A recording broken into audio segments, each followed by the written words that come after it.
Man, what is happening, my YouTube family? Of course, it is your boy B New. I'm coming at you on this Tuesday. And first and foremost, as always, want to send out positive vibrations and blessings to anybody who could be listening.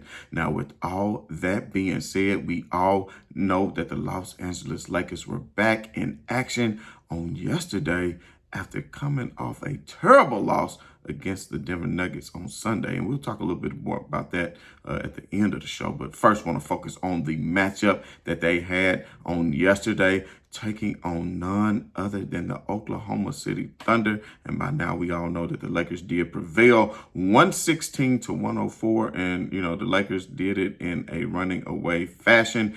And if you really think about it, the biggest takeaway for myself, and I'm not here to make any excuses for the Lakers or for anybody else, but you could clearly see, and this is just my own personal opinion, that SGA didn't fully have his legs underneath him on yesterday.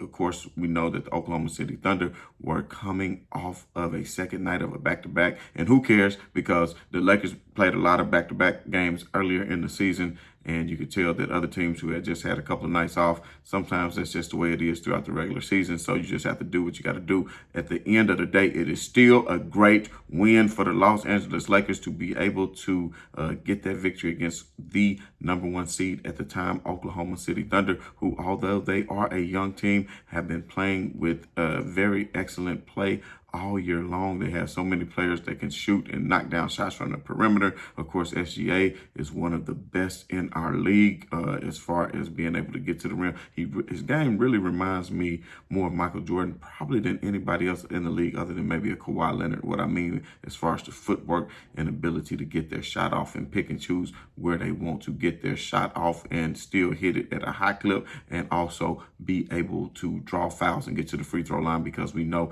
SGA is one of those guys. But on yesterday, SGA finished 5 out of 13, a -9 on the floor. Now, Dort did keep them in the game, 5 out of 7 from 3, but ultimately the Lakers did what they had to do. And like I said, I'm not trying to make any excuses, but you could tell the Thunder actually came out and had a big lead. I want to say a 12-point lead with 4 or 5 minutes left to go in the first quarter. Then the Lakers stormed back at the end of that first quarter to be able to tie it. I think it was 25-25, if I'm not mistaken, going into that second quarter. But then as the Lakers progressed, they would chip away and, just take a little bit of a more lead in that second quarter. And then the third quarter is when they really blew it wide open. And on yesterday, you can see Anthony Davis kind of led the way in points. D'Lo did at the end because of the flurry that he had at the end. We'll talk about that in a moment. But Anthony Davis, 24 points, 12 rebounds, 7 out of 12 was a +10. LeBron James had a good game as well, 19 points, 11 rebounds, 8 assists. You thought he would get the triple-dub. That's why it's not always about triple-doubles, but, a lot of it was a few bunnies that AD blew, that people blew, that could have easily been assists for LeBron James to give him a triple-double. But, it's just not all about triple-doubles, because that can go either way. But if you got knockdown shooters, that's always going to help your assist numbers. And unfortunately, LeBron hasn't really been surrounded by those the past couple of years. But I will say the Lakers are getting better from the perimeter, and they've been playing pretty good offensive basketball. And if you take a look at their record, they are creeping, and they're only 2 games out of 7th place behind the Sacramento Kings. They will be playing them in a couple of days, and that's going to be a key matchup. And when the Lakers win that game, notice I didn't say if, when the Lakers win that game, that is going to be crucial for them to be able to get closer to that 6th spot. New Orleans is still out there. I'm not sold on them finishing in the top 6. I think the Lakers, Dallas, they're right there at 7. I think the Lakers are in prime position, and their schedule is harder, which I think is good, because what the Lakers do a lot of time is play down to their competition. And of course, the Lakers are still without the service of Jared Vanderbilt, which they still been able to play remarkably well without him, because we know what Vanderbilt is capable of doing on defense. I really want to talk about the Denver game too. I'm going to touch on that because y'all know, any of my avid followers on here, I appreciate you all. I was on vacation the past few days, and, I just really had to get away and kind of decompress. But now that I'm back, I didn't really get the chance to see that game. But now that I looked it over and saw, especially some of the things at the end, I really noticed something that we need to talk about, and we will get to that. But forget it. While I'm here, I'm just going to go ahead and say it. Why in the world was Anthony Davis not guarding Jokic down the end of that game. You had Hachimura guarding Jokic when easily Anthony Davis could have been guarding him.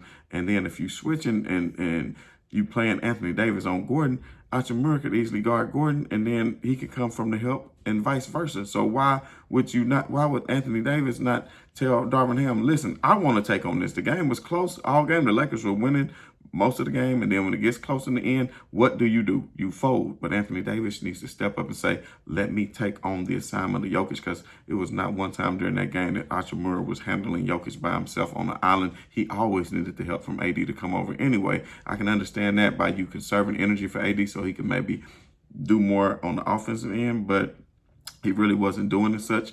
But at the end of the day, the Lakers have to share some things up like that. But without Jared Vanderbilt, I don't think they can get very far in the playoffs anyway, because they need a point of attack defender. But I also want to point this out while I was here, because this kind of relates to the game, as you saw what D'Lo did. And I'm going to jump on that here in just a second about D'Lo's performance on yesterday. But why did you have Cam Reddish in the game down the stretch instead of D'Angelo Russell when Cam Reddish didn't guard Jamal Murray any better than what D'Angelo Russell has? No, we know that D'Angelo Russell is not the best on-ball defender, but D'Angelo Russell at least is an offensive threat on the other end, unlike Cam Reddish, who basically is not getting any points out here on the court, and he's just really not trying to knock what he is. I don't know why Darvin Ham thinks he's such a lockdown perimeter defender.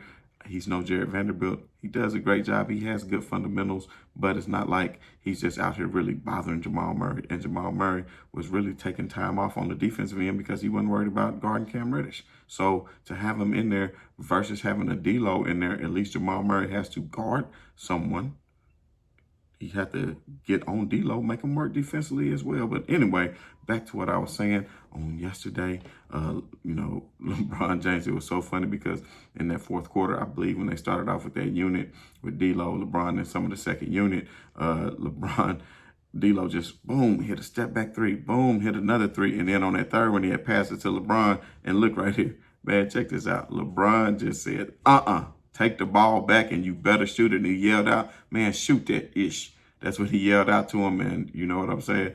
D'Lo hit it, and then the rest was history, because you saw all his teammates run around him and really boost his confidence. And that's one thing about D'Angelo Russell. I think in the playoffs, he's going to provide that offensive potency that the Lakers need. They're going to need D'Lo to play well. And I said earlier, and things can change because he's having the best shooting percentage of his career, and he's been playing better defense as of late as well, because I've seen him. Yesterday, D'Lo had 6 rebounds. That's good for a point guard. You need rebounds in this league, and that's giving you, whether it's giving you a second chance opportunity or ending a defensive possession for another team, it is a good stat to have. And D'Lo on yesterday, 26 points, 6 rebounds, 3 assists, 9 out of 17, 5 out of 11 for 3. Keep shooting all them threes, because even though you shot 11, you made 5 of them. I will take that all day, every day. And if you look, like I said, LeBron James said, no, heat check. What you doing passing to me? Boom, get it back to him, boosting his confidence, instilling in even more in him to continue